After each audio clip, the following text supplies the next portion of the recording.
Señor, gracias por tu palabra, gracias por el privilegio que tenemos de poder abrir tu palabra con libertad y venir a ella y estudiar en lo que nos has dejado escrito, la revelación de tu carácter, de tu naturaleza, Señor. Y tú dices de tu palabra que es como martillo que quebranta la roca, que es como una espada que puede atravesar nuestro corazón, los tuétanos, y discernir, Señor, nuestras intenciones, nuestros pensamientos. Te rogamos que tú nos hables y también, Señor, como tú dices, que tu palabra es agua, que satisfagas nuestra sed y que nos limpies. Y que sea para tu gloria, Señor. En el nombre de Jesús ponemos todo esto, Padre, delante de ti. Amén. Juan capítulo 5, y vamos a entrar a una porción que muchos de los teólogos, los comentaristas, los eruditos de las Escrituras consideran como la parte más importante del Evangelio de Juan. Yo no sé si diría eso. Creo que hay muchos pasajes que son maravillosos, pero sin duda este es un pasaje súper importante dentro del Evangelio de Juan. Recuerda que Jesús está en Jerusalén, regresó a Jerusalén después de estar un tiempo en Galilea, regresó a Jerusalén y fue a un estanque llamado Betesda, ¿te acuerdas? Y en este estanque había la idea, la leyenda de que si te metías al agua cuando un ángel agitaba el agua quedabas sano, y ahí había un montón de cojos, enfermos, ciegos. Pero el Señor Jesús va directamente con uno que tenía 38 años enfermo. Hacía 38 años que estaba enfermo y Jesús lo sana. Pero el asunto es lo sana en sábado. Y para nosotros tal vez, pues, fue en sábado, no pasa nada. Pero en la cultura judía, en ese momento y en ese lugar, en Jerusalén, el sábado, el Shabbat, era una fiesta sagrada. En el sábado o el Shabbat era el día de reposo. Acuérdate que el día de reposo para la mentalidad judía comienza el viernes en la tarde. Al caer el sol comienza el sábado. No sé si has visto, por ejemplo, El violinista en el tejado. Si no has visto El violinista en el tejado, tienes que verla. Es una película maravillosa. Pero cuando va a llegar el sábado, ellos están corriendo, apúrate, tienes que entregar la leche y bañarte y lavarte y hacer todo, porque ya viene el sábado, ya viene el sábado. Yo no entendía, ¿cómo que ya viene el sábado? ¿A qué se refieren? Pues cuando el sol cae, en el momento de que el sol se esconde, comienza el sábado para ellos. Para nosotros es viernes en la noche, para ellos empieza el sábado. Y el sábado, el día de reposo, no se tiene que hacer nada. Ya no hay nada que hacer, no tienes que hacer ninguna obra. Y dentro de la mentalidad judía de la época, pues había muchas dudas. ¿Cómo? ¿Pero qué quiere decir no hacer nada?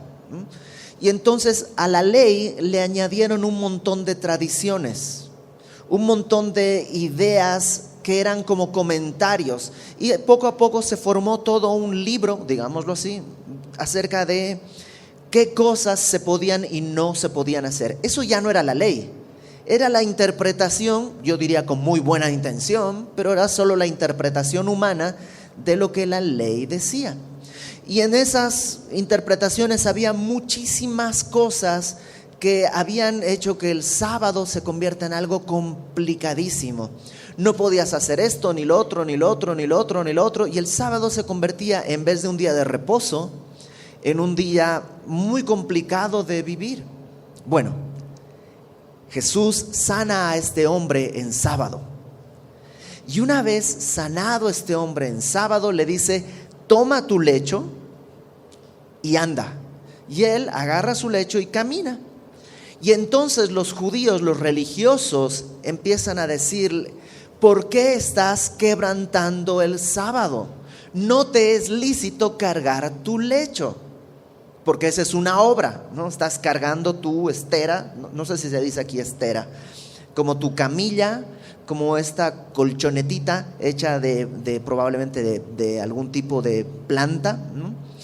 Y no puedes cargarla en sábado. y le dicen, ¿por qué lo haces? Y este hombre dice, es que el que me sanó me dijo, toma tu lecho. Y si tiene poder para sanar, yo supuse que tendría poder para decirme qué hacer, entonces aquí estoy cargando mi lecho. Cuando se enteran que es Jesús, lo acusan de ser blasfemo.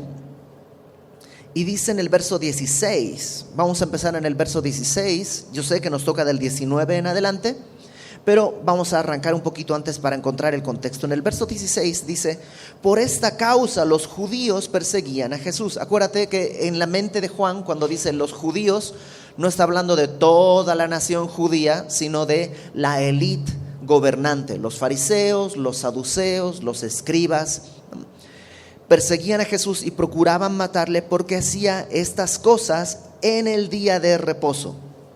Y Jesús les respondió. Jesús les dice a estos hombres, mi Padre hasta ahora trabaja y yo trabajo. Por esto, y a lo mejor para ti y para mí esa frase es como, y como que no nos afecta mucho, pero los judíos de la época nos aclaran muy bien todo el asunto. Me encanta que son como los que nos van a explicar, aunque son los enemigos, son los que traen luz a esto, porque ellos, fíjate lo que hacen. Verso 18, por eso los judíos aún procuraban más matarle, porque no solo quebrantaba el día de reposo, ya era malo, no, que está quebrantando el día de reposo, sanando en sábado, esa es una obra, sino que también decía que Dios era su propio Padre, haciéndose igual a Dios. En nuestra mente, tal vez la cultura y todo, como que pues sí, todos somos hijos de Dios y como que tenemos esas ideas. La Biblia no dice eso.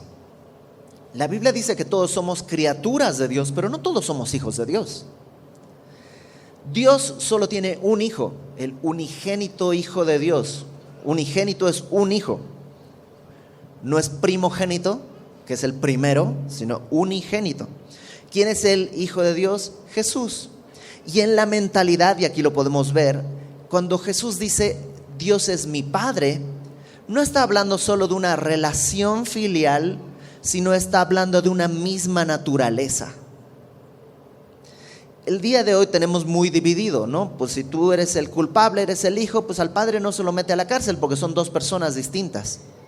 Pero en la mentalidad judía, esta idea de Jesús diciendo soy hijo de Dios, está diciendo yo soy Dios. Por eso intentaban matarlo.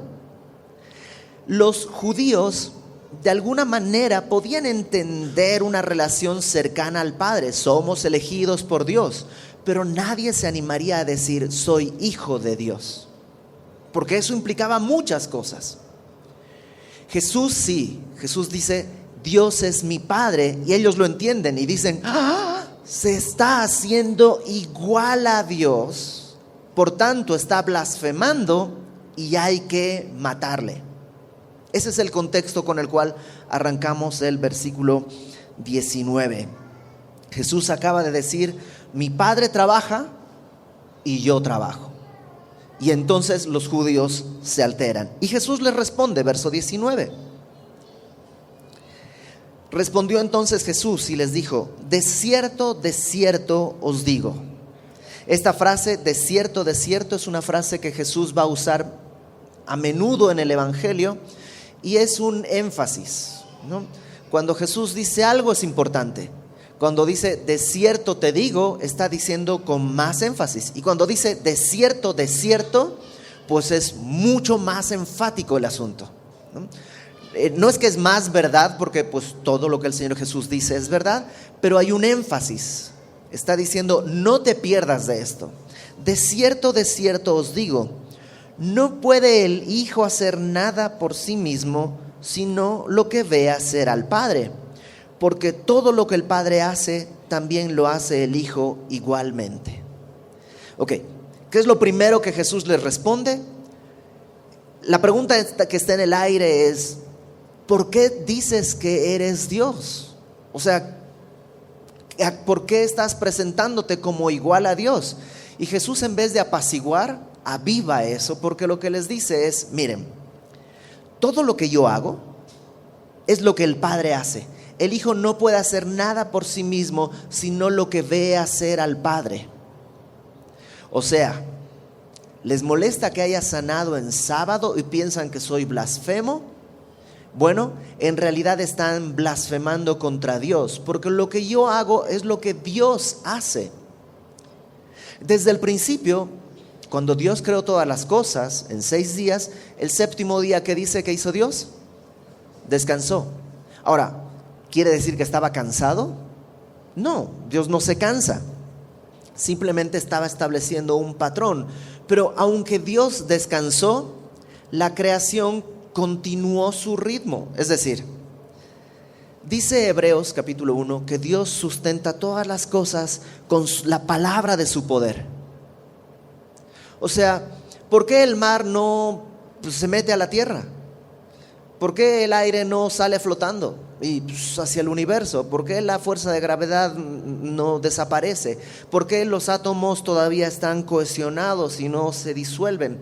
Es Dios quien está sosteniendo todo eso. ¿Por qué los ríos corren? ¿Por qué hay viento? ¿Por qué la semilla germina? ¿Por qué todavía, es decir, por qué tú y yo respiramos en la noche? No estamos conscientes. Nuestro corazón no es algo que tú dices, tengo que latir, late, late, late. No, eso sucede. ¿Por qué? ¿Cómo sucede? La respuesta biológica es muy larga y muy extensa. La respuesta de fondo, Dios lo hace.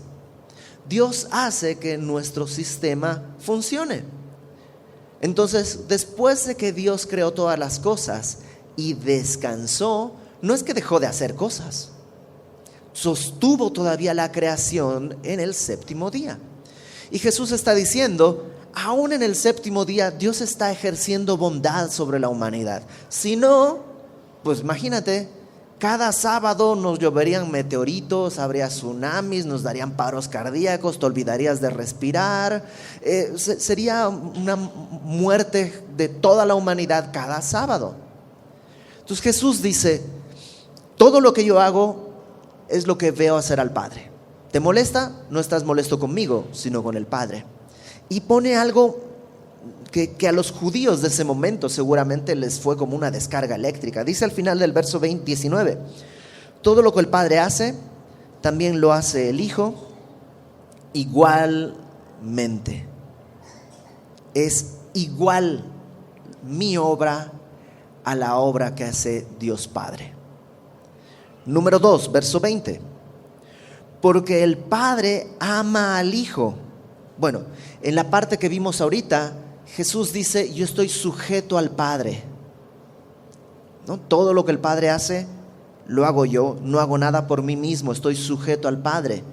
Pero en el verso 20 nos aclara que el Padre ama al Hijo. La relación no es una relación de amo-esclavo, sino padre-hijo, una relación de amor. Y le muestra todas las cosas que Él hace y mayores obras que éstas le mostrará, de modo que vosotros os maravillaréis. De alguna manera Jesús les está diciendo, ok, miren, ¿les molesta que sane en sábado? Yo solo hago lo que el Padre hace. Y todavía ni he empezado, porque el Padre va a mostrar cosas más maravillosas que estas por una razón: me ama. Entonces los judíos seguramente estaban así como que, ¿qué onda? Se cree Dios. No solo dice, es su Padre, sana en sábado, sino que dice que sus obras en realidad son un eco de las obras del Padre, y que eso no va a parar, sino que todavía va a seguir en aumento. Pero ahí no para el Señor. Verso 21. Porque como el Padre levanta a los muertos y les da vida, así también el Hijo a los que quiere da vida. En la historia, en el Antiguo Testamento, hay testimonios de gente que ha resucitado. Y todos entendían que esa era una obra que Dios podía hacer. Él da la vida y Él quita la vida. Y tenemos casos, conocemos casos de personas que se pegan un tiro, pero no se mueren. Porque aunque tú quieras matarte, si Dios no suspende la vida, sigues vivo. Y aunque tú hagas todo lo necesario para seguir vivo, si Dios dice es tiempo, es tiempo. Él es quien quita la vida, Él es quien da vida. Ahora Jesús aparece diciendo, así como el Padre da vida a los muertos, verso 21, levanta a los muertos y les da vida, así también el Hijo a los que quiere da vida. O sea, no solo tiene poder como Dios para resucitar, sino que además tiene autoridad como Dios para elegir. Si los judíos que están oyendo esto se habían puesto colorados de rabia, ahorita ya están en, no sé, morado, una cosa, ya están completamente enfurecidos. Porque Jesús no ha frenado en su identificación con el Padre, sino todo lo contrario, va en aumento y cada vez más y más en aumento. Verso 22. Porque el Padre a nadie juzga, sino que todo el juicio lo dio al Hijo. O sea, para la mentalidad judía estaba claro que habría un juicio final. Pero ahora Jesús dice, bueno, el Padre no va a juzgar, soy yo quien va a juzgar. Todo juicio lo ha dado al Hijo. ¿Para qué? Para que todos honren al Hijo como honran al Padre. El que no honra al Hijo, no honra al Padre que le envió. Y ahí lo que está diciéndoles es, ustedes, fariseos, religiosos, que guardan el sábado, que cuentan diezmos hasta del comino, ¿no? Sí, un comino para acá, 9 para acá. Una menta para acá, 9 para acá. Un perejil para acá, 9 para acá. O sea, que son tan celosos y rigurosos y piensan que yo guardo la ley, yo soy judío, yo tengo. Y están tan orgullosos, lo que les dice es, si no me honran, no están honrando a Dios. ¿Por qué? Porque yo soy quien va a juzgar. Dios está dándome a mí la capacidad de juzgar para que todos me honren a mí, tanto como honran al Padre. ¿Alguna vez te han dicho, Jesús nunca dijo ser Dios? Más adelante el cristianismo deificó a Jesús por una cuestión política, pero en realidad al principio Jesús no era considerado Dios. Y tú dices, ¿neta? Desde el principio está clara la relación del Padre con el Hijo. ¿Y qué quiere decir? No era una relación de Padre-Hijo en el sentido humano, sino en la naturaleza. Son uno mismo. Verso 24. Ahora, después de explicarles esto, les voy a explicar un poquito la obra que Él está queriendo hacer en el mundo. De cierto os digo, una vez más, esto es muy importante. Un amigo siempre decía, de neta, escúchame. O sea, es así de importante, ¿no? El que oye mi palabra y cree al que me envió, tiene vida eterna. Ok, estos verbos están en presente. No dice el que alguna vez oyere. No, el que oye. ¿Cuándo? Hoy. No, el que oye mi palabra y cree al que me envió, tiene vida eterna. A veces pensamos en la vida eterna como lo que sucede después de muertos, pero no. Jesús dice, la vida eterna empieza hoy. El que hoy oye mi palabra, el que cree al que me envió, tiene hoy vida eterna. Y no vendrá a condenación, mas ha pasado de muerte a vida. Y Jesús está hablando de algo que sucede hoy, en su tiempo y hoy, el día de hoy. La Biblia enseña que tú y yo cuando nacemos vivos con una vida biológica, pero muertos espiritualmente, separados de Dios. Piensa en la muerte como separación, ¿no?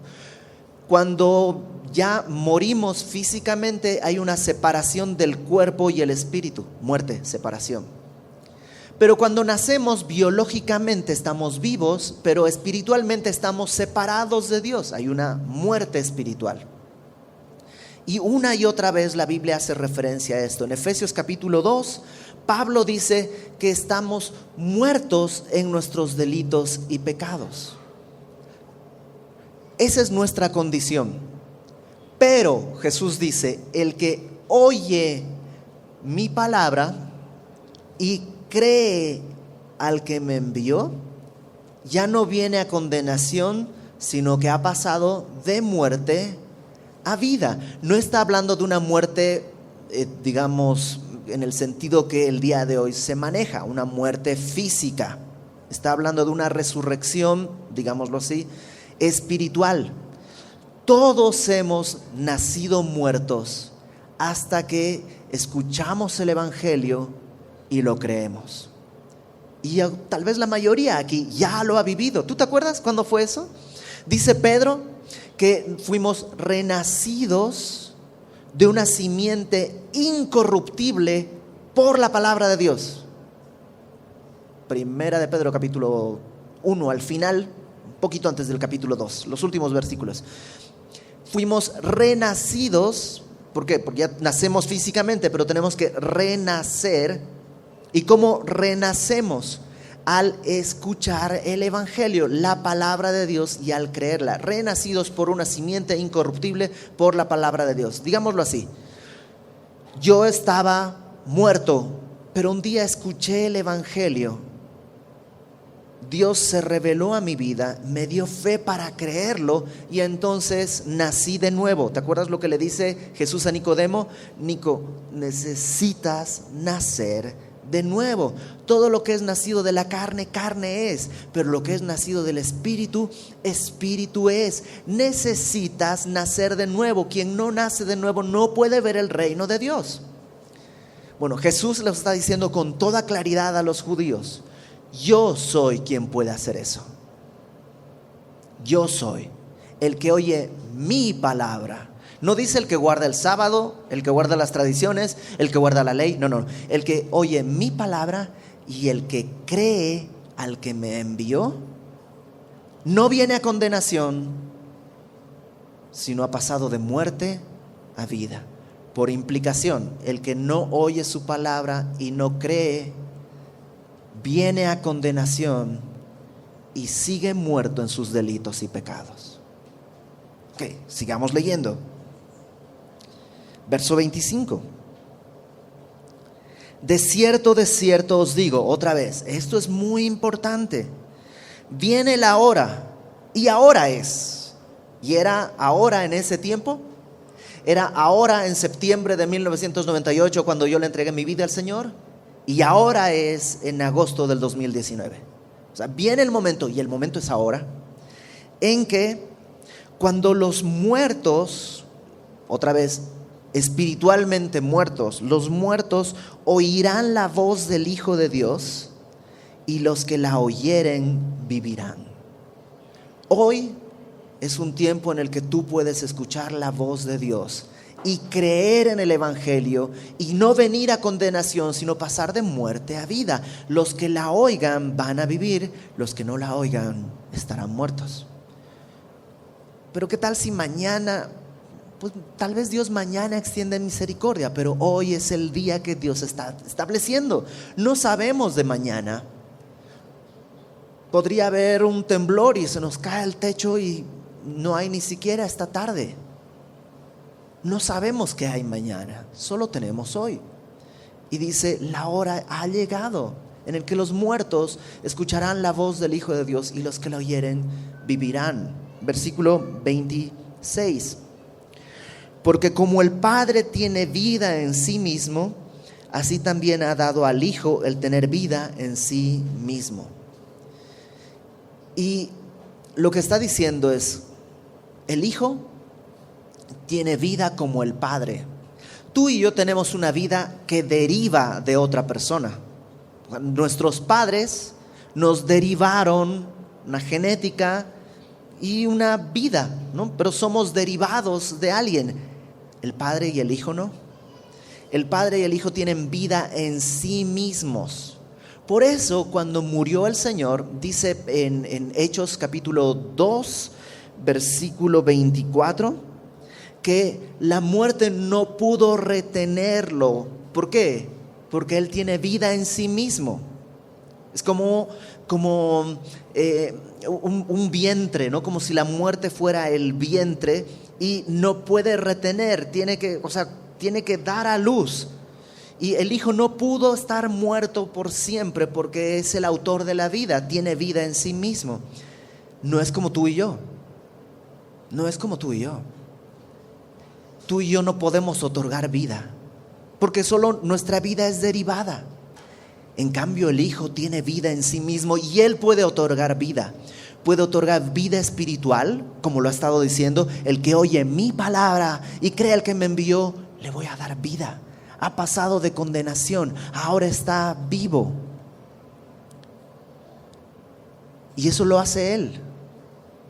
Y lo hace Él el día de hoy. ¿Por qué hoy? Porque va a venir un día en que Él va a juzgar. Y en el día del juicio ya no será tiempo. Es el día de hoy. Verso 28. No os maravilléis de esto, porque vendrá la hora. Esto ya es en futuro, ¿no? Hace rato dijo la hora es, hoy es, pero ahora habla de otro momento. Hoy hay un tiempo de resurrección espiritual, de pasar de muerte a vida espiritualmente.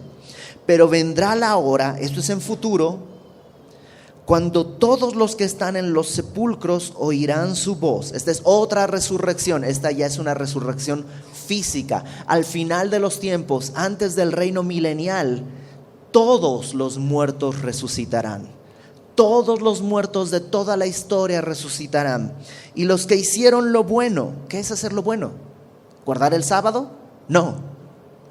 Oír la palabra de Dios y creer al que envió al Señor Jesucristo. Oír y creer. Los que hicieron lo bueno saldrán a resurrección de vida, mas los que hicieron lo malo a resurrección de condenación. Todos tendremos vida eterna. Todos. Todos vamos a vivir por la eternidad. Pero unos resucitarán para vivir con el Señor. Otros resucitarán para vivir en condenación, en el fuego que nunca se apaga, en tormento eterno. Dios no puede ser tan malo. ¿Cómo va a enviar a gente al infierno? Dios no envía gente al infierno. Esta, dice Jesús, Juan 3, esta es la condenación: que la luz vino al mundo y los hombres amaron más las tinieblas que la luz. El Señor Jesús no puede hacer más. Más sería forzarte a estar con Él cuando no lo quieres. Más sería obligarte a estar delante de Él cuando no lo quieres. El Señor Jesús vino a dar vida. Pero hay quien dice: yo no, gracias. Yo estoy bien así. Y rechazan la oferta, el regalo de Dios, el ofrecimiento de Dios. Pero eso es en futuro. Todavía el día de hoy hay esperanza. O sea, el día de hoy todavía está su voz sonando diciendo: óyeme y crea al que me envió. Y pasa de condenación a vida. Los judíos en ese momento, algunos seguramente sentían que su corazón retumbaba y su corazón les decía: escúchalo, escúchalo. Otros seguramente estaban cerrados y odiándolo. Algunos van a creer, otros no. Y Jesús lo que hace a partir del versículo 30 es ayudarles a creer. Me encanta eso, porque el Señor Jesús, nos vio desde el cielo y en vez de decir: ay, miren, bola de pecadores, nomás ensucian la creación, consumidos, bye. No hace eso, sino que Él no estimó el ser igual a Dios como algo a que aferrarse, sino que se despojó a sí mismo, tomando forma de hombre, estando en la condición de hombre se humilló, haciéndose siervo y yendo hasta la muerte y muerte de cruz. para pagar por nuestros pecados. O sea, no solo hizo eso, sino que además resucitó, nos dejó su palabra, y en su palabra nos muestra cómo Él quiere ayudar a nuestra fe. Es como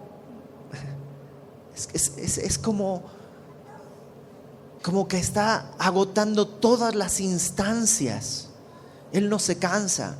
Y lo rechazas y dice, ok, desde otro ángulo, te voy a hablar desde otro ángulo. Y lo rechazas y de otro ángulo. Y Dios, una vez más el día de hoy, pone delante de ti y te dice, óyeme y cree.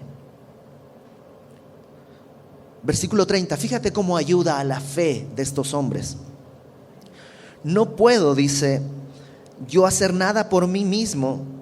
Según oigo, así juzgo. O sea, yo no soy caprichoso. No soy aquí según lo que se me ocurre. No. Según oigo, así juzgo, y mi juicio es justo, porque no busco mi voluntad, sino la voluntad del que me envió, la del Padre. Y aquí nos muestra otra cosa. A veces tenemos la idea de que el Padre es un señor gruñón que está con ganas de condenar a todo el mundo, y si te portas mal manda un diluvio, mientras que Jesús es todo tierno y bueno. Pero aquí dice Jesús, número 1, ¿te acuerdas? Yo no hago nada que no haya visto al Padre. Las obras que yo hago son obras que el Padre me muestra. No hago nada por mí mismo, sino que según oigo así juzgo, y mi juicio es justo, porque no busco mi voluntad, sino la voluntad del Padre que me envió. O sea, es voluntad del Padre que sean salvos. No es cierto que Dios Padre es un gruñón buscando a quien condenar. Él anhela salvar. ¿Cómo es el Padre? Voltea a ver al Hijo. Al Padre nadie le vio.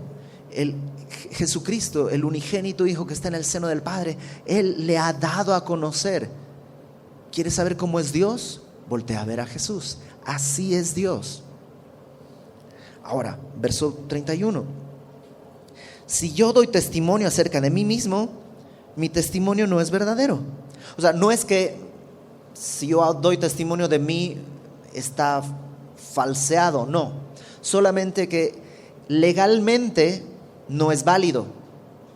Porque legalmente la Biblia decía, la ley decía, que tiene que haber el testimonio de 2 o 3 testigos. Para establecer algo, no vale con que tú digas, no, yo no lo maté. Ok, necesitamos 2 o 3 testigos para poder establecer eso. O a la inversa, yo digo que tú lo mataste, necesitas 2 o 3 testigos para hacer la acusación. Entonces Jesús dice, no doy testimonio yo, porque mi testimonio no sería válido. Otro es el que da testimonio de mí, y sé que el testimonio que da de mí es verdadero. Yo no pongo mi testimonio porque sé que ustedes no lo van a validar. Estaría hablando de mí y ok, voy a poner a otro que da testimonio cuyo testimonio es verdadero, y va a poner varios testigos. El primero es Juan el Bautista. ¿Te acuerdas? Lo estuvimos estudiando acerca de Juan el Bautista hace algunas semanas. Verso 33. Vosotros enviasteis mensajeros a Juan el Bautista, no Juan el Evangelista, sino Juan el Bautista, y él dio testimonio de la verdad. ¿Te acuerdas qué dijo Juan el Bautista? ¿Eres tú el Mesías, Juan Bautista? No, no soy Mesías. ¿Eres el profeta? No, no soy el profeta. Entonces, ¿quién eres? Yo soy solamente la voz de uno que clama en el desierto, preparad el camino a Jehová. Dicho sea de paso, que eso es una profecía desde el Antiguo Testamento. Preparad el camino, ¿a quién? A Jehová. ¿Y quién vino? Jesús. Por tanto, haz clic. ¿Quién es Jesús? Jesús es Dios mismo, ¿no? Dio testimonio Juan el Bautista. Cuando Jesús aparece, dice, Él es de quien yo había hablado, que no soy digno ni de desatar encorvado la correa de su calzado. Y luego dijo, Él es el Cordero de Dios que quita el pecado del mundo. Y todos entendían de qué estaba hablando. Juan dio testimonio de la verdad, pero no lo recibieron. Fíjate, Verso 34. 33. Vosotros enviasteis mensajeros a Juan, él dio testimonio de la verdad, pero yo no recibo testimonio de hombre alguno, mas digo esto para que vosotros seáis salvos. O sea, Jesucristo, hay otra versión que lo traduce como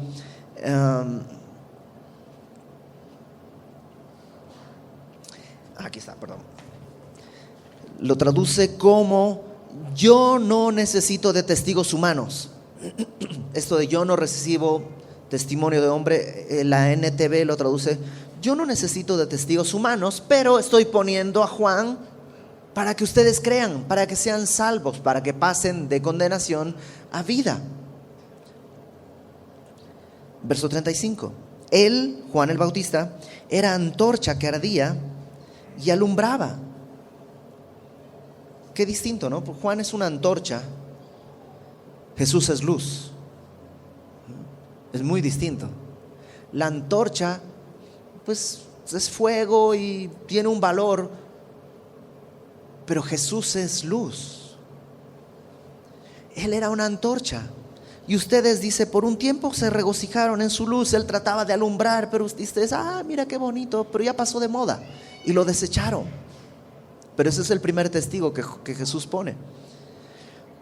Mas yo tengo mayor testimonio que el de Juan. Hay algo más, un testigo superior a Juan. ¿Cuál es?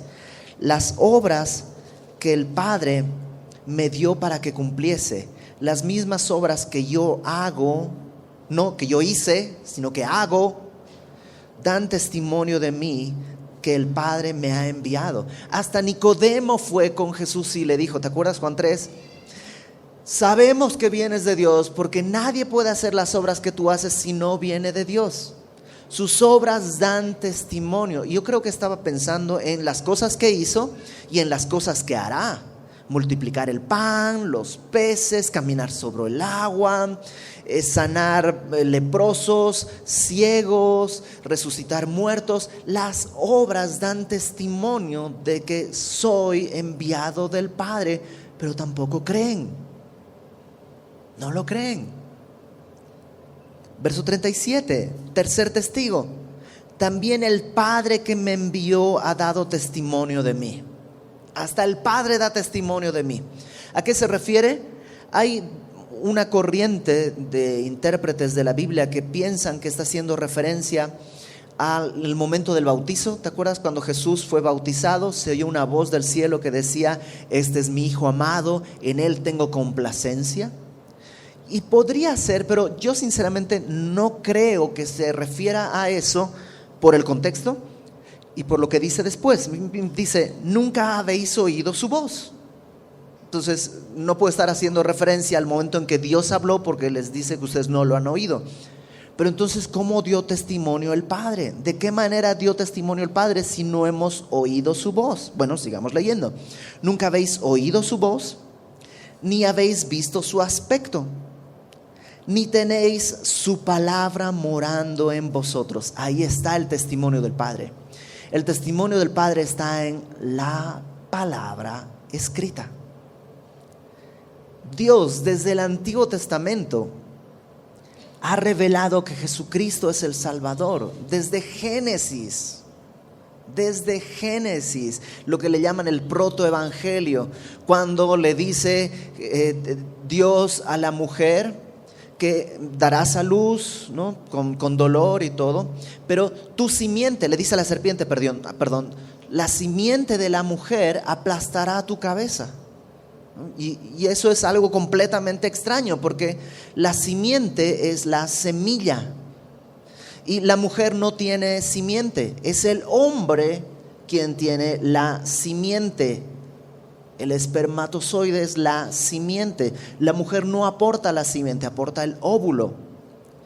Pero entonces Dios no sabía de biología, porque le dice la simiente de la mujer. Pues la mujer no tiene simiente. Exacto. Entonces es algo que no es natural, sino es un nacimiento de un hombre completamente distinto, que proviene de una simiente completamente distinta. Es el Padre que da, que el Espíritu que en la mujer va a engendrar a este niño que aplastará tu cabeza. Y de ahí está el Evangelio en Génesis.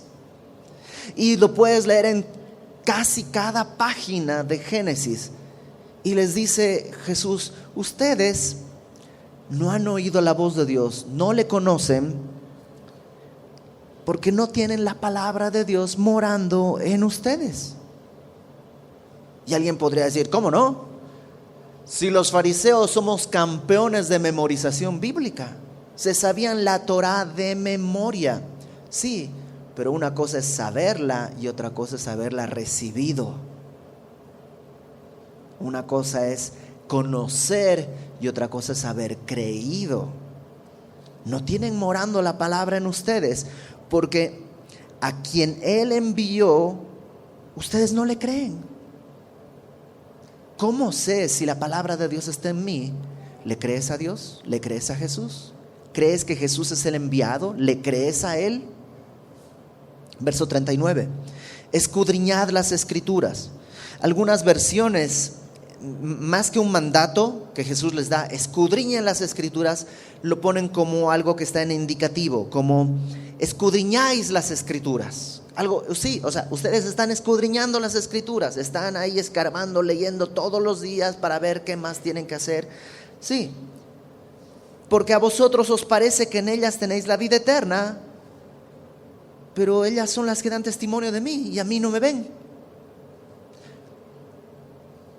¿Nunca has tenido tus lentes ahí en tu cabeza y volteas la casa? ¿Dónde están mis lentes? ¿Dónde están los lentes? O un lápiz que lo tienes en la mano y ¿dónde está? ¿Dónde está? Así les pasaba a ellos. Están escudriñando, leyendo, buscando, memorizando, pero no pueden ver lo importante. No pueden verlo. Y qué doloroso que eso pudiera pasarnos a ti y a mí. Y aquí estamos en la iglesia leyendo la palabra de Dios, y vas a tus navegantes y estás memorizando la palabra de Dios y lees la Biblia en tu casa y haces tu devocional y todo, pero en realidad nunca entra. Y ahí hay escudriñas, pero no puedes ver al Señor. Verso 40. ¿Por qué? No queréis venir a mí para que tengáis vida. La luz vino al mundo y los hombres amaron más las tinieblas que la luz. Qué curioso, ¿no? Esta tensión, este misterio, porque por un lado Jesús dice: al que quiere da vida. ¿De quién depende? De Jesús. Es su voluntad, es su deseo, es Dios Todopoderoso. Pero al mismo tiempo dice: ustedes no quieren venir a la vida. Entonces, ¿quién tiene la última palabra? ¿Dios o el hombre? Y esa tensión se ha visto en la iglesia entre los calvinistas y los arminianos desde hace siglos, y yo creo que no tiene resolución, porque en el mismo capítulo Jesús está poniendo las dos cosas. Él es soberano, completamente soberano, y somos escogidos desde antes de la fundación del mundo. Hay la preelección de Dios. Esa es una doctrina bíblica. Ok, entonces si Dios no me escoge, pues ya ni qué hacerle. Y si me escoge, pues ya estoy escogido, así que puedo vivir como sea, total, ya estoy escogido. No, porque hay un llamado y Dios dice: quien quiere, venga. Entonces yo decido. No, Dios decide. Entonces si Él decide, no hago nada. No, sí, Dios está llamando, ven. Entonces yo decido. No, Dios decide. Pero es que esas cosas no pueden ser ciertas. Cierto, pero es cierto. Entonces Jesús dice: ustedes, el problema está en su voluntad, no quieren venir a mí para tener vida. Verso 41. Gloria de los hombres no recibo. A lo que está diciendo es: aunque no se trata de una religión, adoremos a Jesús, órale, pues bueno, adorémosle. No. Aunque ellos dijeran: pues bueno, vamos a adorarte a ti. No, porque mira, gloria de los hombres no recibo, mas yo os conozco que no tenéis amor de Dios en vosotros. O sea, Cuando la adoración es el resultado de una religión y no del amor, Dios dice, eso no lo recibo, no vale. Es como dinero de banco de monopolio, Monopoly, así como se llama, es que en Bolivia es banco inmobiliario el juego, de turista pues, ¿no? Yo no recibo, eso es falso, eso es de papel, no sirve. La adoración, cuando el corazón no está involucrado, es oropel, es artificial, es de utilería. No aman al Padre. Verso 43. Y fíjate el peligro. Yo he venido en el nombre de mi Padre, porque te acuerdas, el Hijo no hace nada por sí mismo. Vengo en el nombre de mi Padre. Y no me recibís. Si otro viniere en su propio nombre, a este recibiréis. Y si te acuerdas cuando estudiamos Apocalipsis los miércoles, cuando el anticristo venga y se levante y dirá, yo he venido, ellos dirán, wow, es el Mesías, viene en su propio nombre y a ese recibirán. ¿Por qué? Porque están desconectados. Aunque están en la palabra, no están en la palabra. Verso 44. ¿Cómo podéis vosotros creer? Aquí hay vimos el primer problema, no quieren venir a mí. ¿Y por qué no quieren venir a la salvación? ¿Y por qué no quieren venir? Verso 44. ¿Cómo podéis creer? Pues recibís gloria los unos de los otros y no buscáis la gloria que viene del Dios único. ¿Sabes por qué no podían creer? Porque necesitaban ellos la alabanza para sí. Cumplí el sábado y no hice ninguna obra. La verdad, soy no sé, no tengo palabras para definirme. Vamos a darme un aplauso, por favor, ¿no? Buscaban la gloria y se jactaban de su religión y de cumplir su religión. Y viene Jesús y les dice, están muertos en sus delitos y pecados. ¿Cómo? ¿Yo? ¿Cómo crees? ¿Cómo crees que he muerto en mis delitos y pecados? Y Jesús dice, ese es el problema. No quieren venir porque buscan la gloria los unos de los otros. Venir a Cristo es humillante. Es decir, soy un pecador, merezco la muerte y Él me amó por pura gracia. No había nada en mí. Dios no está. Esas predicaciones que tristemente han entrado a la iglesia, tú eres un campeón, tú estás hecho para ganar, tú levántate, dile al que está a tu lado, eres un campeón. Y la Biblia no dice eso. La Biblia dice que ese es el problema, buscar la gloria los unos de los otros en vez de buscar la gloria de Dios. Venir a Cristo es humillar, decir, no soy un campeón, tal vez soy el campeón de los pecadores, pero ni eso, porque Pablo ya lo dejó escrito y él es el primero. Hasta en eso soy chafa. Pero el Señor me amó, y no por lo que Él iba a hacer en mí, sino porque Él es así. Dios es amor. Y dice verso 45, no penséis que yo voy a acusarlos delante del Padre. O sea, yo soy el juez, yo no los voy a acusar. Hay quien los acusa, Moisés, que es el último testigo que pone. Moisés, ellos decían, nosotros cumplimos la ley que le escribió Moisés. Bueno, Moisés, en quien tenéis vuestra esperanza, Él es el que los va a acusar. Porque si creyeses a Moisés, me creeríais a mí, porque de mí escribió él. Pero si no creéis en sus escritos, se los saben, pero no los creen. Si no creéis a sus escritos, ¿cómo creeréis mis palabras? Y Jesús está corriendo todo el trayecto. Atravesó todo el razonamiento, atravesó el universo, atravesó el tiempo, atravesó todo para decirles, ya estoy aquí. Solo necesitas hacer dos cosas: óyeme y cree. Créeme, estás muerto en tus delitos y pecados. Pero yo no he hecho nada tan malo. Estás muerto en tus delitos y pecados, y con orgullo además. pero yo no soy tan malo como los que son adúlteros y fornicarios. Y estás muerto en tus delitos y pecados. El momento en que creas eso, en que oigas a Jesús diciéndolo: no vine a condenar, el Hijo del Hombre no vino a condenar, vino a que el mundo sea salvo por Él. Puedes bajar las armas. Sí, todo el mundo ha vivido la experiencia de que otro viene a acusarte, a lastimarte, a sobajarte, a humillarte.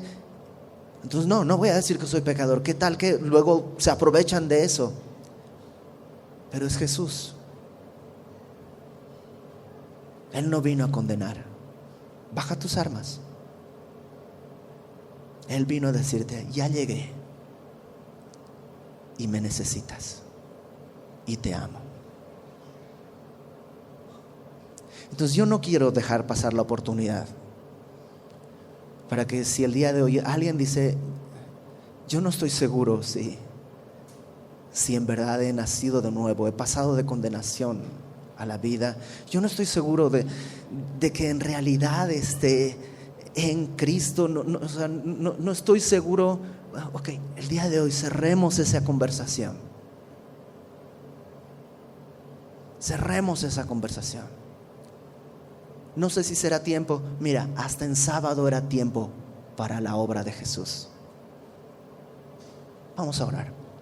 Señor, gracias. Gracias porque tú hiciste una obra que sobrepasa toda expectativa. Ninguno de nosotros podía imaginar que tú nos amarías. Ninguno de nosotros podía sospechar que tú vendrías por nosotros. Y ninguno de nosotros en realidad lo vale. Pero tú has decidido venir. Dice el apóstol Pablo en la carta a los Efesios, y déjame leerte esta porción.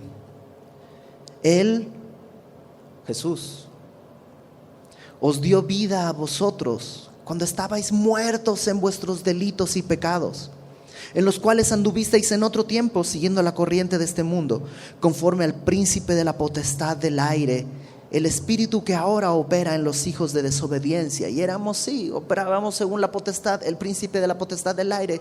Satanás nos mostraba, nos dirigía, medía nuestras prioridades. Pero dice Pablo, estabas muerto, así eras. En otro tiempo vivimos así, en los deseos de nuestra carne, haciendo la voluntad de la carne y de los pensamientos, y éramos por naturaleza hijos de ira, lo mismo que los demás. Pero Dios, qué gloriosa frase, pero Dios, que es rico en misericordia, por su gran amor con que nos amó, aun estando nosotros muertos en pecados, nos dio vida juntamente con Cristo. Por gracia sois salvos, y juntamente con Él nos resucitó. ¿Y qué más? Y nos hizo sentar en los lugares celestiales con Cristo Jesús. ¿Para qué? Para mostrar en los siglos venideros las abundantes riquezas de su gracia en su bondad para con nosotros en Cristo Jesús. Y Dios quiere hacer eso. Cierra tus ojos. Y yo no sé si a lo mejor le entregaste tu vida hace 10 años, hace 15, hace 20 o nunca. Pero si tienes dudas, y si el día de hoy Dios